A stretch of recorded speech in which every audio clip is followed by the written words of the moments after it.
অক্টোবরের শেষের দিকে 5 রাশি সুসময় আসতে চলেছে। এই বছরটা ভালো যাচ্ছিল না বলে যারা হতাশ হচ্ছিলেন তাদের এবার ভালো সময় আসতে চলেছে। বৃশ্চিক রাশি।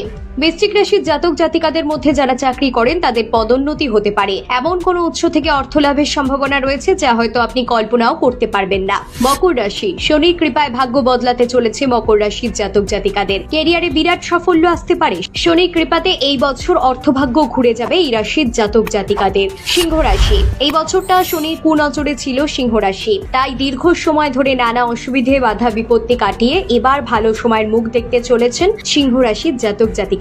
বৃষ রাশি। আর্থিক দিক থেকে অত্যন্ত শুভ হতে চলেছে বৃষ রাশির জাতক জাতিকাদের। সাফল্য আসবে কর্মক্ষেত্রেও। কন্যা রাশি। কন্যা রাশির জাতক জাতিকাদের জীবনে বড় পরিবর্তনের সুযোগ রয়েছে। কর্মক্ষেত্রে নতুন সুযোগ আসতে পারে। উপরিউক্ত সকল তথ্য জ্যোতিষ গণনার উপর ভিত্তি করে বলা হয়েছে, এগুলি আপনাকে মেনে চলতে বাধ্য করে না আমাদের চ্যানেল।